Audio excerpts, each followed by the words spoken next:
Hello there, ladies and gentlemen, and welcome to another episode of CookieCast.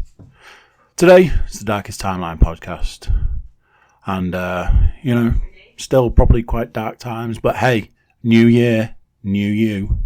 Maybe it's new year, new me. Who knows, maybe this podcast will be different.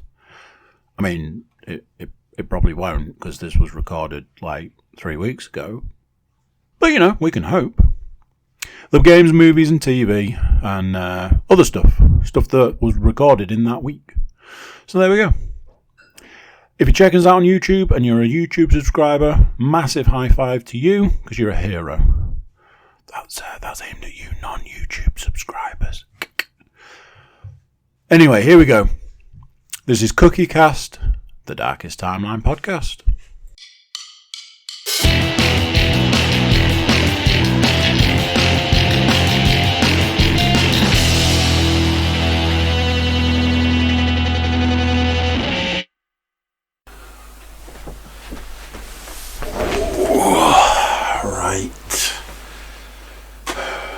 This would be the point where I tell you all about how late it is or whatever. It is late. It's later than even usual. But that's not because I've been dilly-dallying, tossing it off. No, sir. I've already done a podcast, which, by the time you hear this, you'll have already heard. Because I'm going to release it, tomorrow. It does mean, unfortunately for you, you are going to have to listen to me slurping away on an energy drink. Because, got to keep the lights on somehow, haven't you? Good news, bad news.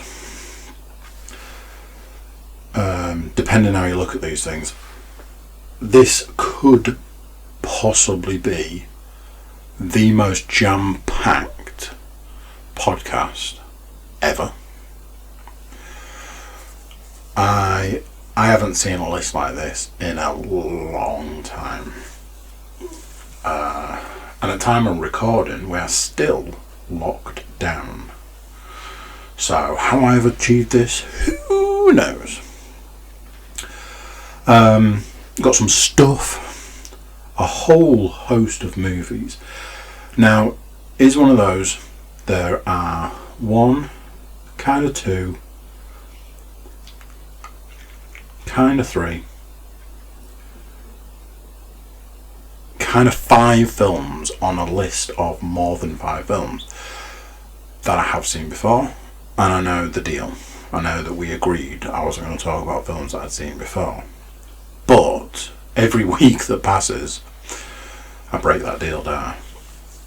I've got some games to talk about.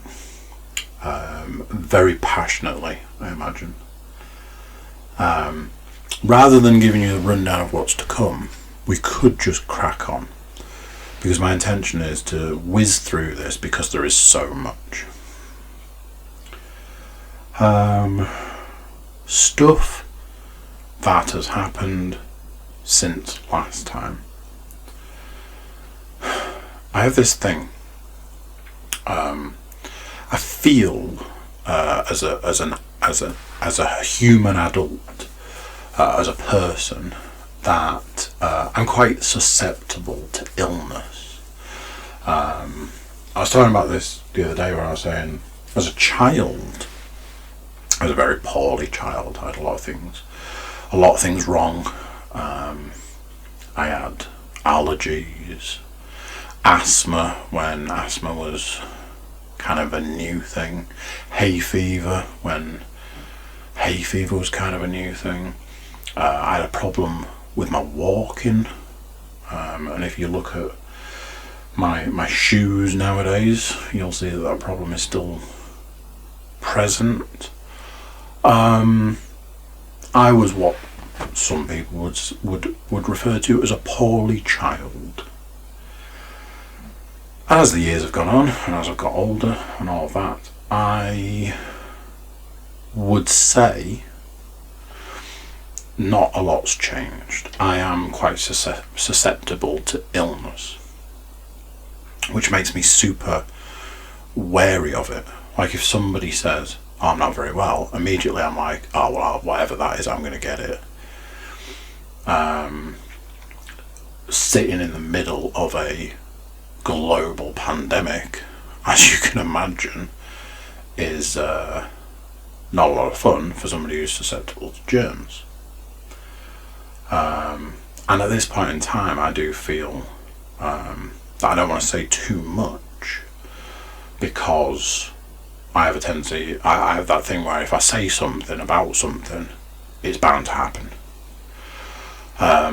But I've had this thing the last few days, like I'm dodging the germs, not the draft, the germs. Everyone's like, I've got a cold. Like, okay, cool. Immediately I'm like, well, I'm getting a cold soon. I've got a runny nose. Cool. I'll be getting a runny nose soon. The number of tissues, I'm pretty sure this household is probably responsible for a small forest at this point in time.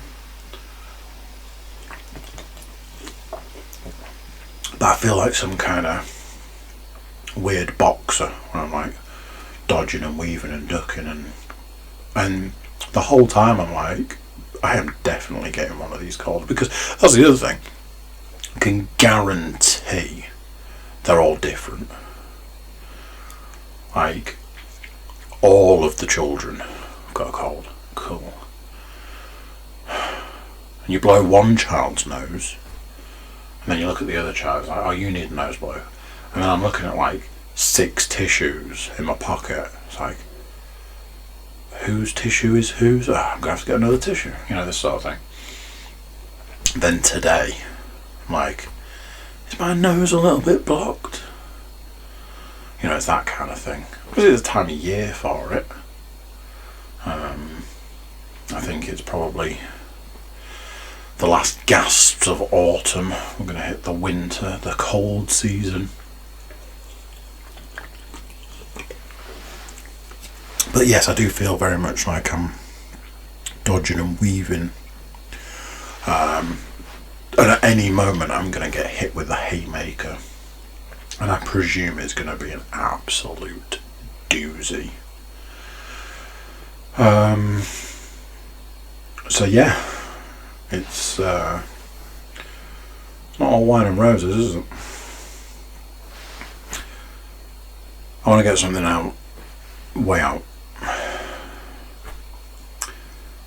I have a feeling, I was thinking about this, I was driving the car today, and I'm like, I'm pretty sure I spoke about this time last year.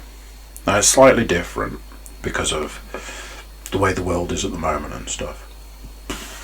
But there's been this kind of, I don't even know where it's come from, there's been this, like an announcement, but not like an official announcement, but I don't know where an official announcement will come from. Basically, people have been told, if you're feeling down, you want to lift your spirits, put your Christmas decorations up. And that's what's happening. People are putting the decorations on, and like, alright, it's only 6 weeks till Christmas. Get your tree out, yeah?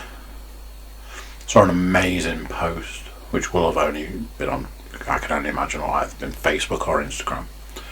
And it was a picture of a shed. Across the top it was like, here's a picture of my Christmas tree. Across the bottom it was, in the shed, where it should be, because it's November. I was like, absolutely. I get called a Grinch. I used to have it all the time at work, and this is the stuff that I'm sure I spoke about last year. Like, oh, you're a Grinch, oh, you're a Grinch. Nope. I am a man who has stuff going on. You want to sit down and watch a Christmas movie with me? Is it the 1st of December? Let's do this. Is it, second week of November, you can. I maybe and I've probably said this previously, but maybe I am a Grinch when I don't want to celebrate Christmas in when it's 30 degrees, because that's basically where we're at. This whole thing that once the children go back to school after the summer holidays, it's Christmas. Yep, I've got my shorts and my t-shirt on, I've got my trainer socks rocking, I'm wearing some sliders, but let's talk about Christmas. And it's this thing. I understand people are down, people have got low moods. I see a lot of posts about these particularly low moods that people have got at the moment. I get it. I really do. And if putting your Christmas tree up is gonna raise your spirits, then I am with you on that one. Do whatever it is that you feel you need to do to make you feel better and make you feel happy. Well, you're not hurting anyone. But for me, personally, me as a person, that depresses me more. I drove past. It's like a block of flats, but not like trendy flats. How like all the living room windows are like that. It's not a balcony, but it's got like a railing sort of thing, double doors, all of that. Christmas tree. Middle door's like, Daddy, look, Christmas tree. And I'm like, it's just depressing. And here, I've been thinking a lot about it. I put a lot of thought into this, and I think I've worked it out. So you stick with me on this one, because it's going to get a bit twisty and turny. Going back to when I was little, not only was I a very poorly child, I used to have this thing where if I got excited about anything, I would get ill. Like I used to get that excited about stuff, I used to make myself ill, like physically sick from excitement. So think about that as a child, birthdays, Christmas, but it was other things as well. I remember going to a wedding and spending like the wedding reception laid on a bench because I was so sick. I remember my auntie and uncle and my cousins coming to see us. This is when we lived in Manchester and they lived in York. And me being in the bathroom throwing up when they arrived. I feel like I didn't really see them. I feel like I was that sick that I didn't actually see them. So, that's your first thing. So if you think about it, like, for me being, like, if I got to, like, 1st of December, it's like, oh my God, it's 24, 25 days till Christmas. Oh my God, that's amazing.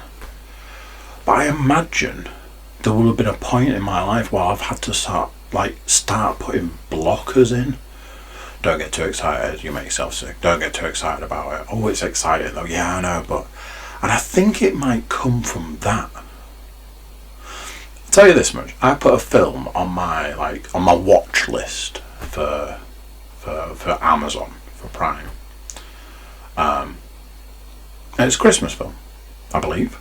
I think it was the night before or something. Seems to be Seth Rogen, Anthony Mackie and Joseph Gordon-Levitt, and apparently they're trying to find a Christmas party. And I'm like, I'm going to put that on my list now because I fancy that. And once we hit December, which at time recording is tomorrow, I'm going to watch that. There we go. That to me is it. So I've been trying to unpick this thing, this whatever it is. Me saying, oh, that to me is depressing. And I think it's maybe like a self-preservation thing, but a remnant of when I was little and when I got sick. Like, I think I've passed a certain point where it didn't happen as much. I had managed to create a level of control. Don't get sick, don't get too excited, don't get sick. You know, not so much a child, maybe more of a, 10, 12, 13, going into teenager sort of area. And maybe it's a remnant of that. If you want to sit down and watch Die Hard, any time after tomorrow, I'm there. I'll tell you what, let's do a Die Hard 1 and 2 double bill. Die Harder, baby. So yeah, I'm self-reflecting on this. What people would suggest is Grinch-like nature, which I suggest is just, I've got more going on. That makes me sound a bit superior, doesn't it? Or I think I'm a bit superior. It's just, let's do Christmas now. I'm fine with that. Shorts and t-shirt, talking about Christmas, good thanks. Right, there's my rant. Over and out. I like to keep you updated with my running progress, and went out for a run this morning. Took my new running buddy with me. Me and Leanne got the not so baby off to nursery. Got her in a new class, sent her off, and then it's running time, innit? Get out for a run. Had a conversation, I think it was at the weekend, about how to make this run longer, so managed to get it to push like quite a bit over, not loads, but an amount over the 2 mile mark, and I was comfortable with that. I was saying like a particular route that I used to go on, the quote unquote big run, is actually not as far as the run that I've been doing 4 out of 5 days. So in the end, I ended up doing the 5th day as that route, because it turned out that route was longer. My aim, so here's my goal. My goal is to do 3 miles a day. But, here's the but. Don't want to take all day to do it. I want to get out, get it done, get back, get showered, get cracking with the day sort of thing. So, that's something to work on. So there was this conversation, need to get the distance up. Leanne's like, oh, why don't you go up the hill? So there's this, it's a steep hill. I don't care how you slice it. It's a steep hill. Why don't you add that on to your run? That'll be a bit more distance. Oh yeah, I'll do that at some point. This got lost in translation, and apparently some point was today. Like, I don't want to do it. It's Monday morning. I don't want to do it. Okay, we won't do it then. Well, no. You've said we're doing it, so I've now resigned myself to doing it. So we went off up the hill. Man, it's a steep hill. I don't care how you slice it. It is a steep hill. So we got up there. Eventually, I didn't die. Big bonus there. Then it's like, right, take a left turn, go down this path back to kind of where we started. Go back the way we came. Oh, is that the right idea? Well, let's just do it. Let's get it done. Okay. I nearly broke my neck, didn't I? Because at this time of year, the I don't know what you'd call it, dirt path, mud path, whatever, it was like a slip and slide. There was a point where there was zero traction, and I'm just basically sliding down a hill. So that was fun. I will say this, for all the huffing and puffing and all the effort that it took to get up that hill, ran down the hill, set off back. At this point now, I would say I've probably done not half, but not 2/3. Let's say 3/5. Probably done like 3/5 of the run. Like, oh man, gotta get back now. By that point, I was kind of in the groove. I was doing it. It's like, getting it done. I've always said there's a certain point in a run that if you once you get past it, you just slip into like cruising gear, and that's it. You can just go at that point. You go all day. And I think I hit that. I don't know if like going and doing the hill sort of burnt through one type of energy reserve and kind of kicked into a different type of energy reserve, but I was off. So yeah, I'm kind of exploring this running stuff again. I am very much aware that at some point there's probably going to have to be a big run. Probably want to be hitting the 5k mark at some point.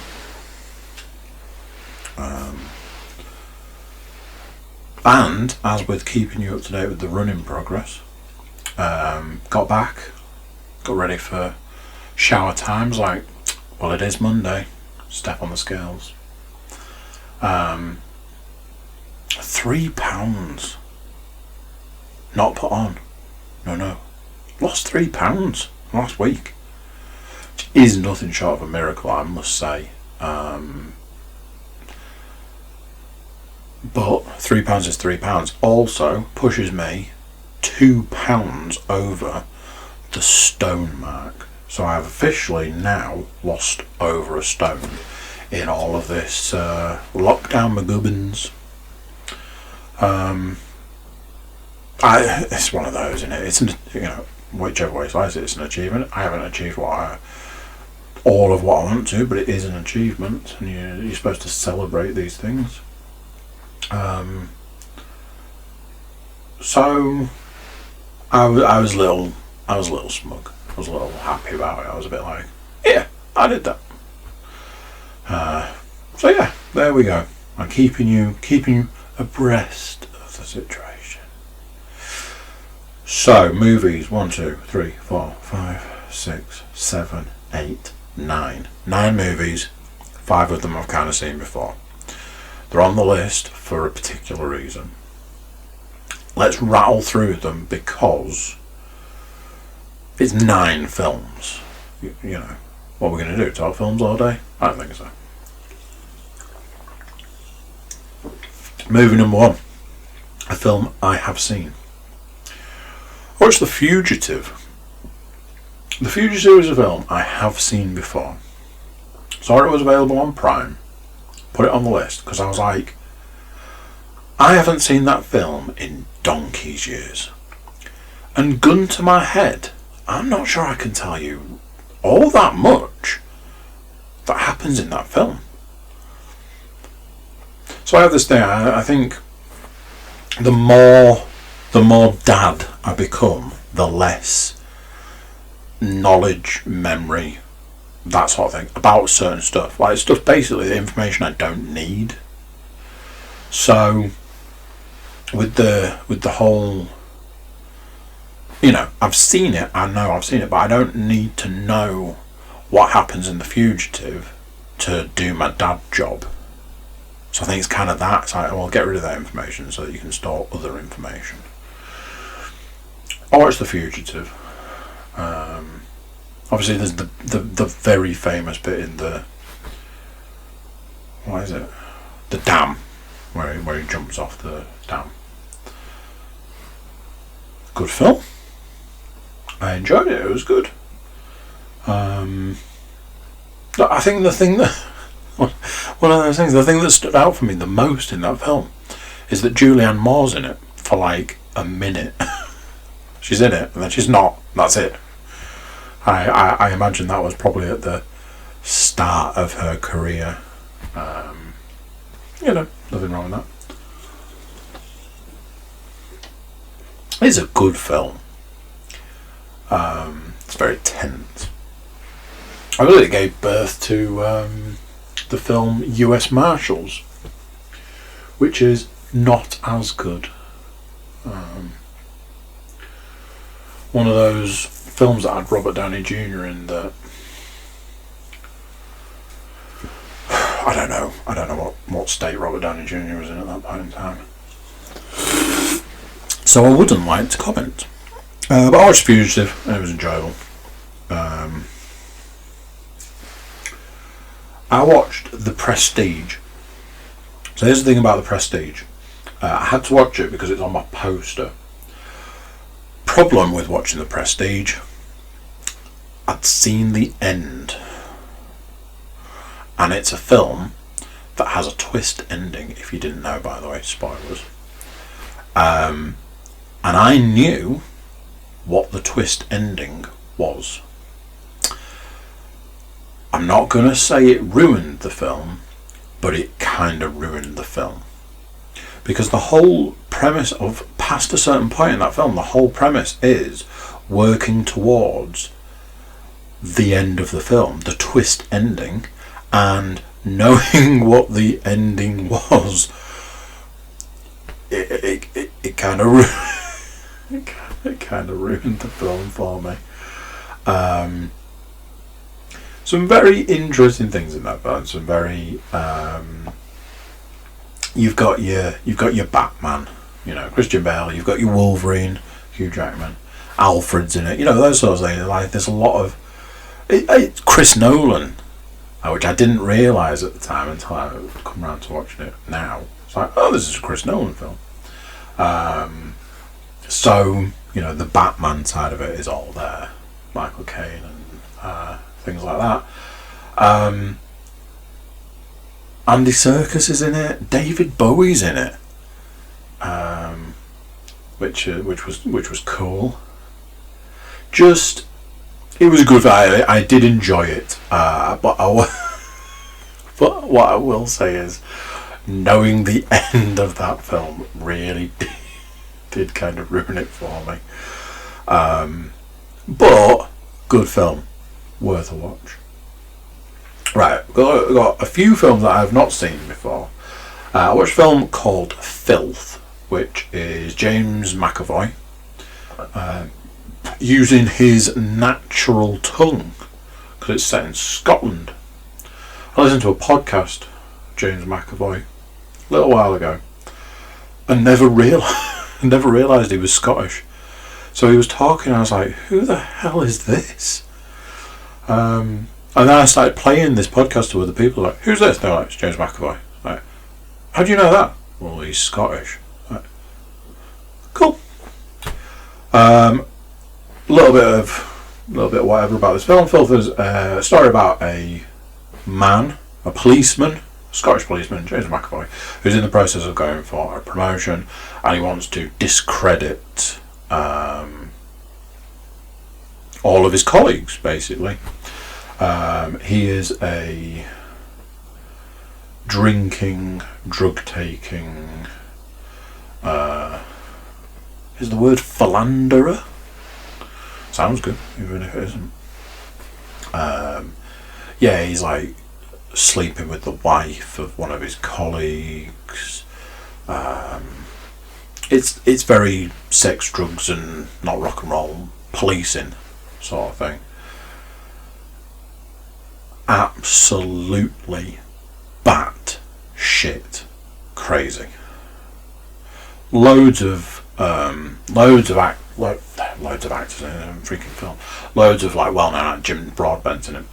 The guy, it's one of those, I always do this. The guy who plays one of Ray Donovan's brothers in Ray Donovan, who was also in Deadpool 2 and a multitude of other things.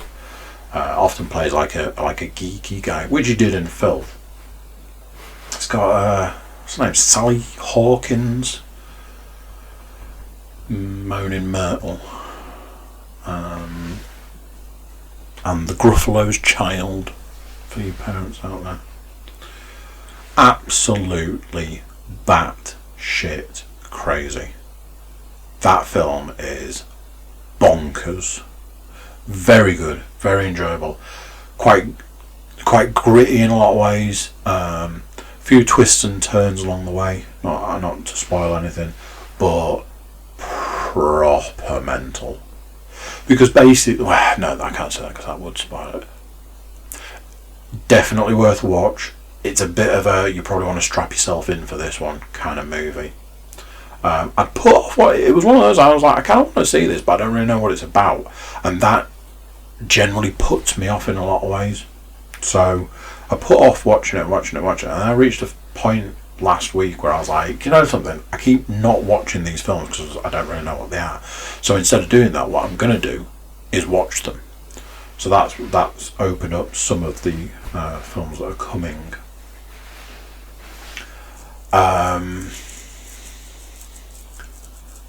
So, very good film. It was very good, but it is a bit crazy, so beware. Another film that I've not seen before is the film Maggie, not to be mixed up with the film Mandy.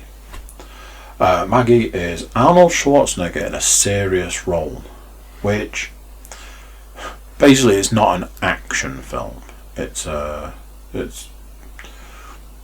I suppose a bit more drama,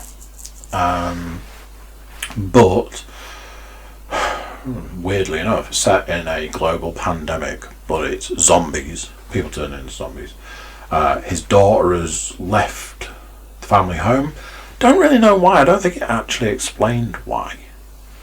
But has gone off to quote unquote the city and has then been bitten. And it's basically the point, it starts from the point where he goes and picks her up, and they're like, you know, she's probably got a couple of weeks before she turns into a zombie, and she's going to go through these series of changes, and you can do this, this and this, but ultimately she'll have to go into quarantine, and then ultimately she will not be here anymore. It was a real, what Sam would call a slow burner, and very stylized, kind of a bit arty in the way it was filmed, because of how slow it was and because of how it was filmed, how it was made.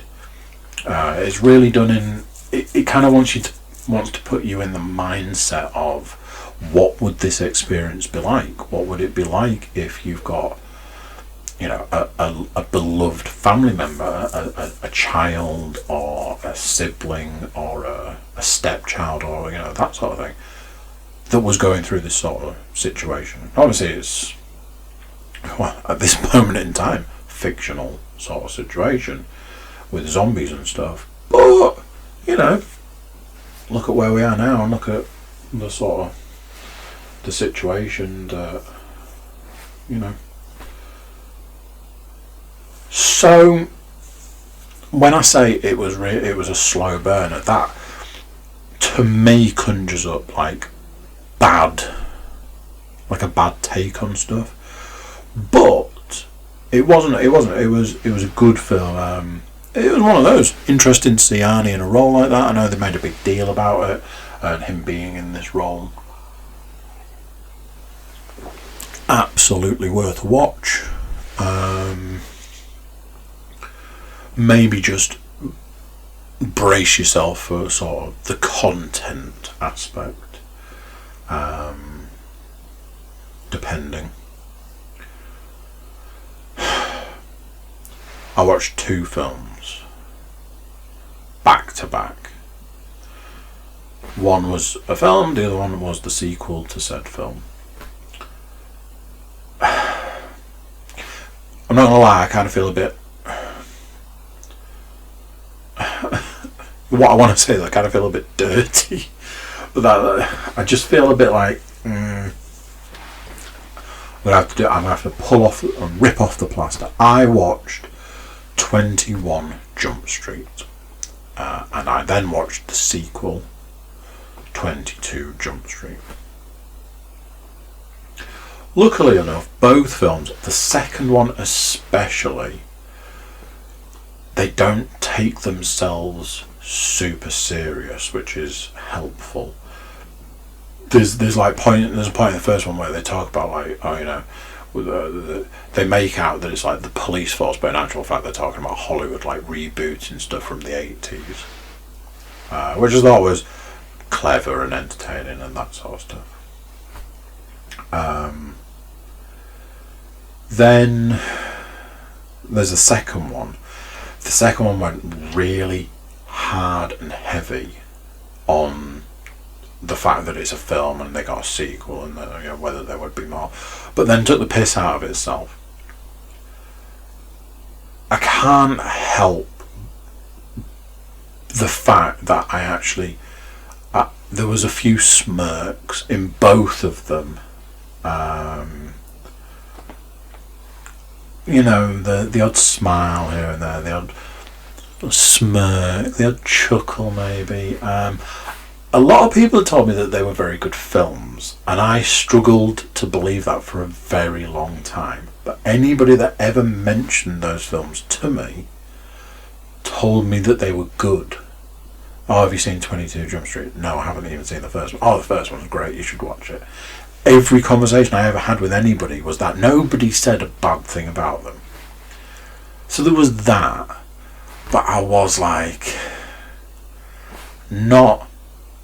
It's hard, again, a little bit hard to explain. I'm not a massive Jonah Hill fan, but I like him in the films that I like him in. It's hard to explain. I feel it's kind of like I kind of want to not like him, but then he's in films and I enjoy him in those films. War Dogs, Wolf of Wall Street, even like This Is the End and stuff like you can't get away from the fact that he's quite good in these things. Channing Tatum, I don't mind. Again, another guy that I kind of wanted to dislike, but you can't get away from the fact that he's quite good in the stuff that he does. It's quite entertaining. So Ice Cube, it was good. Even the original 21 Jump Street managed to make an appearance in an amusing way. So yes, I had to come clean about watching those. And like I say, I kind of feel a bit weird about it, but at the same time, they were good. They were enjoyable movies. So what are you going to do? The final of the films I hadn't seen. This was a dodgy one for me. I have found myself doing this thing recently where I've put a film on that I know has the possibility of upsetting me, and then kind of not surprised that I then get upset by watching it, sort of thing. I watched the film Collateral Beauty. One of those films that couple of the actresses, although that's not seeming to be the phrase these days, there were a couple of the actors who were female, not huge fans of. I can't think of her name. Kate Winslet, not a massive fan. And what's the other one? The one that was in Pirates of the Caribbean. I don't want to have to look it up. I'll move on. Might have to look it up. Will Smith, Edward Norton, the guy from Ant-Man, Michael Pena. Helen Mirren's in it. I quite like Helen Mirren. And then woman from Pirates of the Caribbean. What's her freaking name? Anyway, whatever. The subject matter, not great. Not a great subject matter.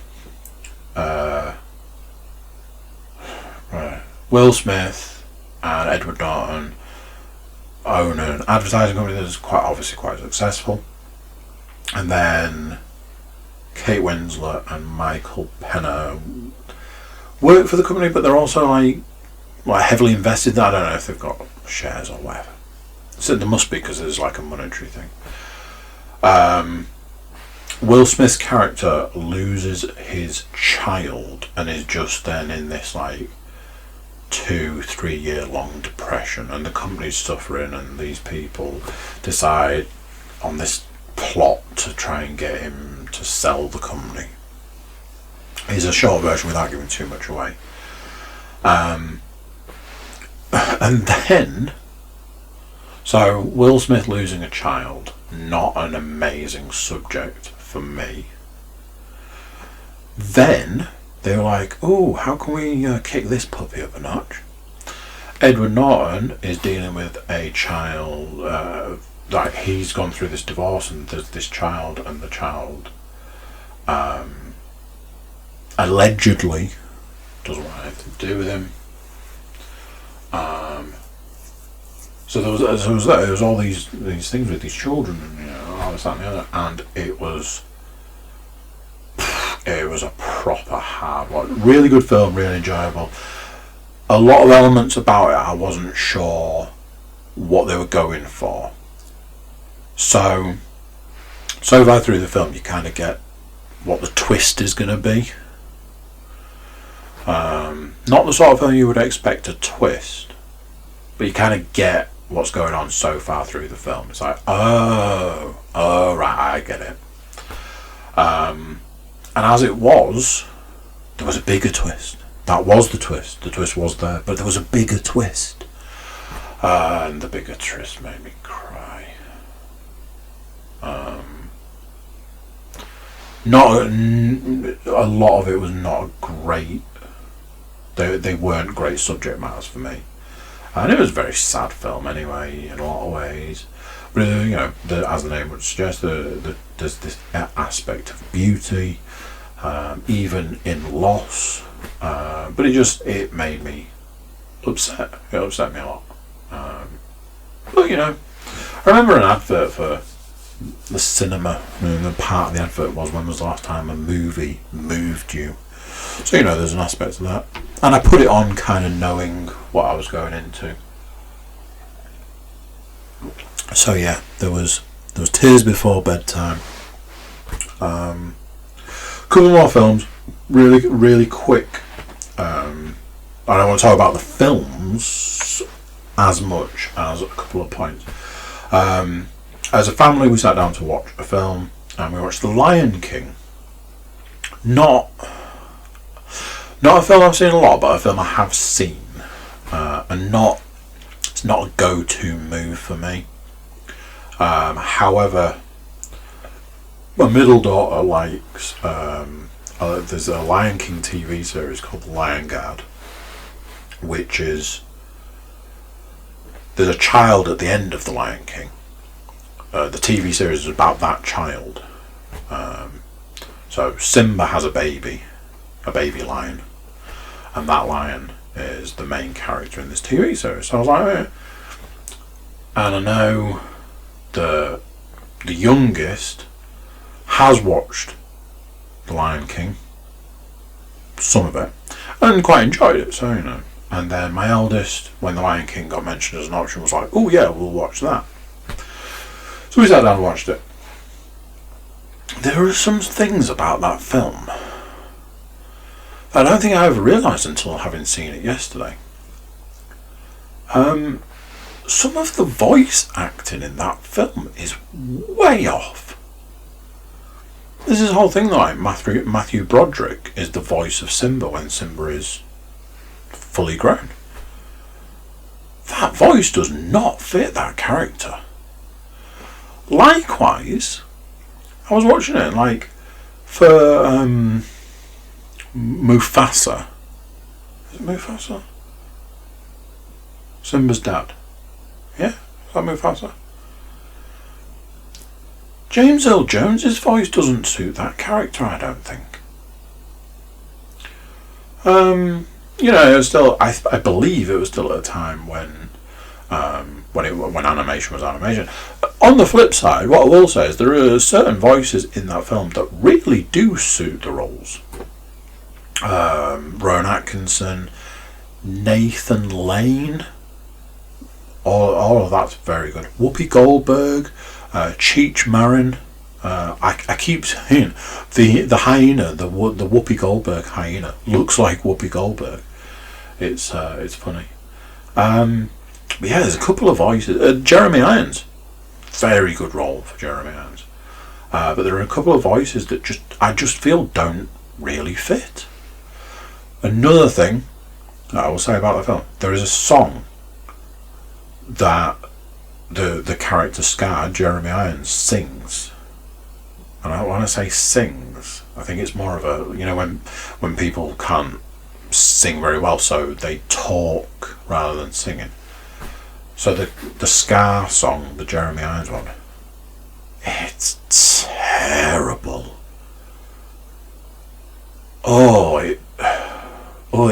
It almost sends a bit of a chill down my spine. That section, it's like, this is awful. So yeah, Lion King, a very odd experience. And finally, another film that I have seen, but noticed something particularly odd about it. Two particularly odd things. I watched The Money Pit, which I always remember being a film I enjoyed. It was one of those, it was always on TV at a certain point in time, and when it was, I would watch it. I always enjoyed it, yeah. I have this thing, I'm not a Tom Hanks fan now, but I used to be. Like when he made comedies, I was a huge Tom Hanks fan when he did his comedy stuff. Maybe that's why I don't like him now. Maybe it's like a betrayal. Money Pit was one of those films. It was a Tom Hanks comedy, and it's an enjoyable romp. Two things. Number one, I had to Google to see if Tom Hanks has had surgery, like cosmetic surgery, because in that film he's got like this dip, this like extra bit of lip in the middle of his top lip. You can tell I'm pointing at it, and I'm like, I don't think Tom Hanks looks like that now. It's very noticeable, and I can't say I've noticed it in the last, what's probably 20 to 30 years. It's like, is that something that would just fade? Or is that something that's had to be corrected? Very odd. I Googled it, couldn't get a definitive answer. There was a lot about he's had various different surgeries, and I'm not sure whether those were cosmetic or not. Something else, and if you haven't seen it, this will be a spoiler. Something else about that film that I was like, ooh, wow. The part of the story goes that Shelley Long's character has supposedly slept with her ex-husband while she's supposed to be with Tom Hanks, which she lies about, constantly lies about, for a good section. Then tells the truth, because he keeps saying, "Oh, if you tell me the truth, I'll be fine with it." She then tells the truth. He then gets angry, and then, come the next day, she's mad with him, and that's how the rest of that film goes.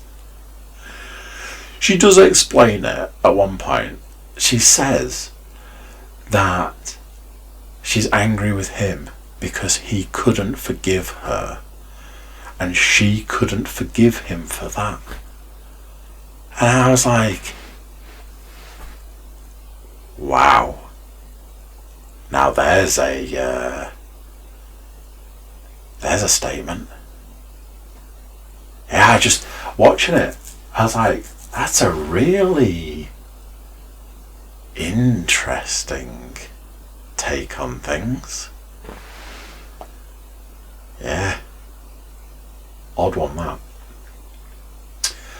Right, let's talk some games. Games.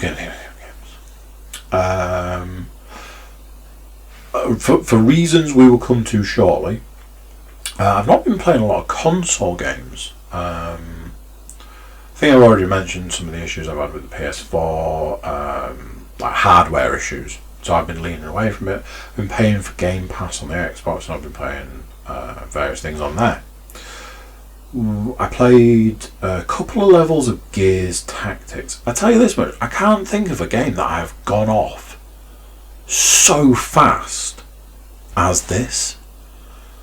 It was a game that I really wanted to play, and it was a game I was looking forward to, and it was a game that I started and was really enjoying once I sort of got to grips with it, because took a little bit of getting used to. And then it reached a point and I was like, I don't want to play this anymore. That was that. Then I forced myself to go back to it, and the game has added this element to it where it wants you to always be moving forward, because it's bombing the area behind you, and every turn that area moves forward X amount. But you can't get ahead of it, so you're just getting bombed. It's super annoying.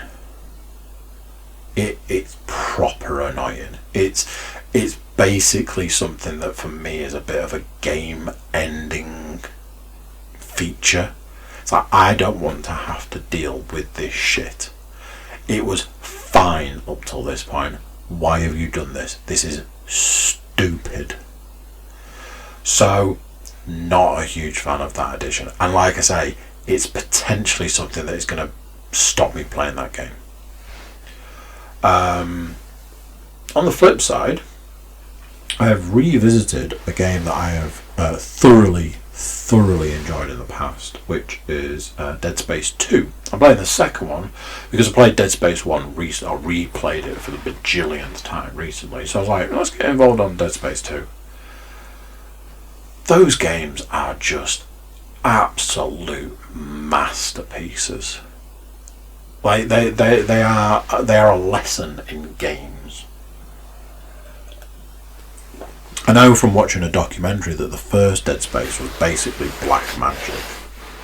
Like the way they made it and the way they built that game, it was just insane. The second one so far, I'm like, this game is fantastic. Obviously, by the third one, it went a little bit off the rails, and unfortunately, I believe it killed the franchise. Which I did a gaming podcast like a couple of hours ago or something, and I said if they did a remastered, rebooted, snazzy, upgraded version of all three Dead Spaces, it would very much be a take my money now. This is a man who is currently playing one of them. Absolute works of art, those games. I'm not entirely sure if I spoke about the Humble Bundle last week. I kind of feel like I did, because I think I might have given a shout out to Sam, because it was Sam that told me about it. I just keep coming back to this thing. There's like hundreds and hundreds of pounds worth of games. I think I paid £14. I got so many games for the VR. Obviously now the PC has been upgraded to allow me to play VR. I have played 3 VR games. I will do them in the order that I play them. So I've had download issues. Like the Oculus stuff is like, oh, you buy it on the app or you buy it on the store or whatever, and then you try and download it, it's like, can't. Just can't. Try closing the app and reopening it. Well, that doesn't work. Restart your PC. Well, I'm not going to restart my PC now, am I? Moral to the story is, probably should do, because apparently restarting the PC solves the problem. So, some download issues. Steam's download is odd. Like, it'll be like, oh, I'm going to download this game. Cool. I've downloaded that game for you. Oh, nice one, cheers. Do you want me to download it again? Well you've already downloaded it. Yeah. I know I said I did, but I didn't. Okay. Can you do that then? Sure. I mean, I probably won't. Alright, cool. Whereas, like, say, Oculus is like, can't do that, mate. Try turning your computer off. Alright then. So, I played Killing Floor Incursion. Let me just double check. I've already told you about this. And I've also told you about Steam's odd download system and the hard drive issues. So there you go. So we'll skip that. I played a game called Zero Caliber VR.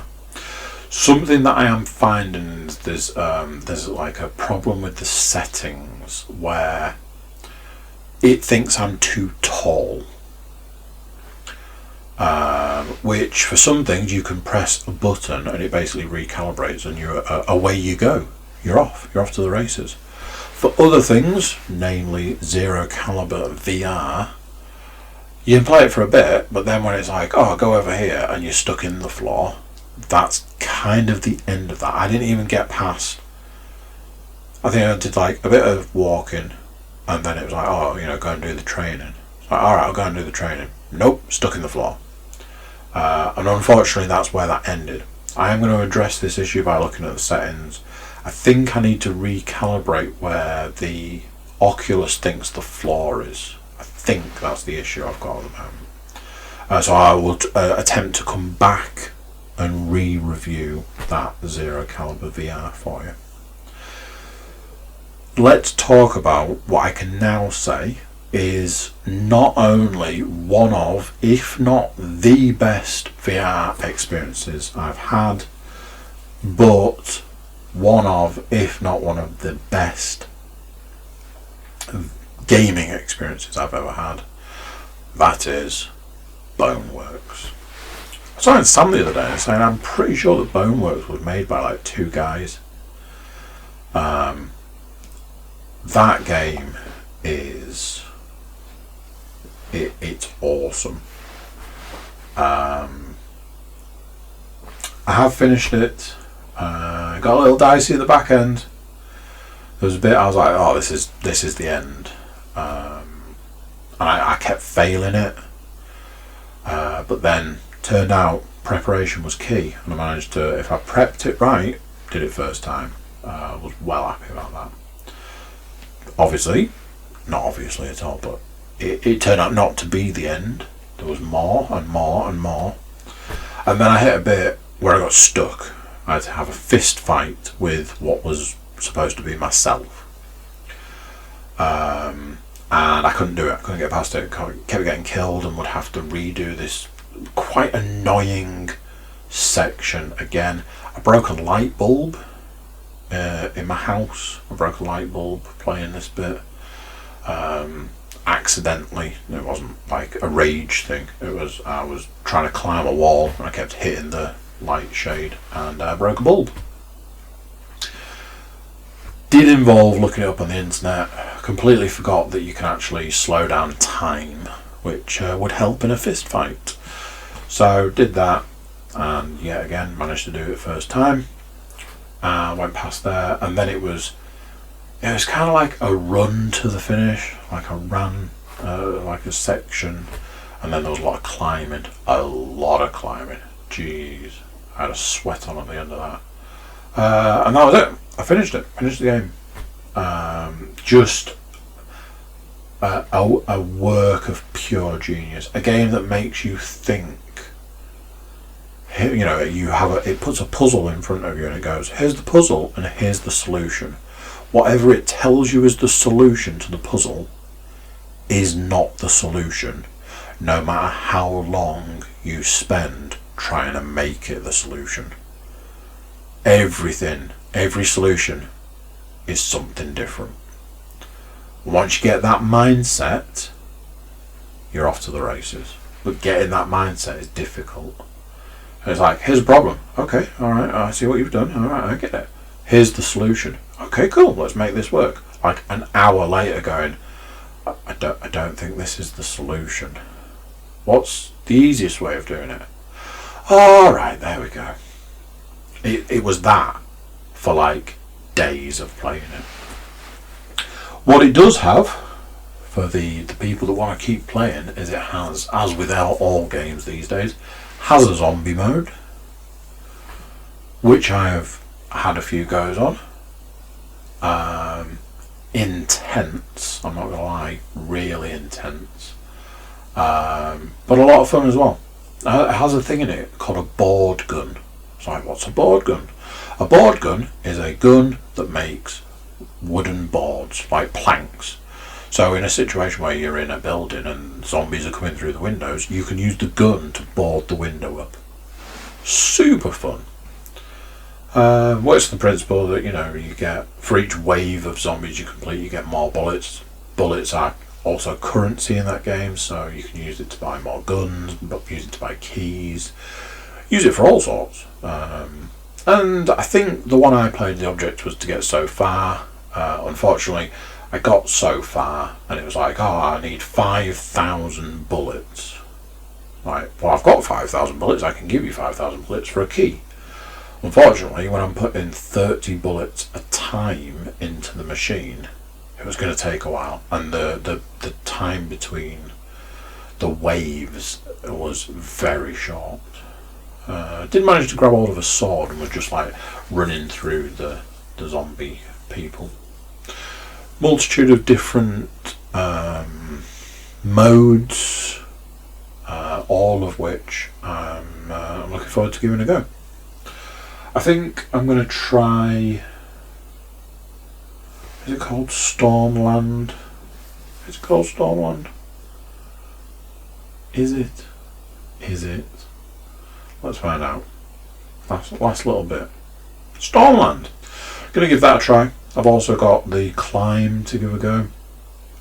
So those are the games that I'm sort of looking forward to trying in my Black Friday purchases. Excuse the belly there. Must be hungry. Just not hungry. So there we go. I don't know. I feel that was maybe longer or shorter than I expected. Who knows? I'll find out in a minute when I click the button. Thank you for riding along with me. I know there was a lot to go through, but I guess it's just been a busy week. So yeah, there we go. Thank you very much, and I'll catch you next time.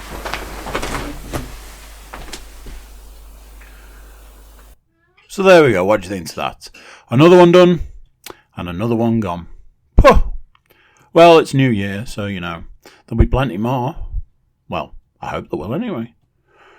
One of the ways that we can make sure that there's plenty more is by clicking likes and shares and comments. So YouTube, subscribe, click for notifications, add a comment, all of that. Jump over to iTunes, SoundCloud, and more important than any of that, share it with your friends, family and loved ones. That way we can get the word out and bring more fantastic content to your ear and eyeballs. So that's it for this one. Until next time, I'm going to say bye. I'll see you then. But before I do, Happy New Year to you and yours. Bye!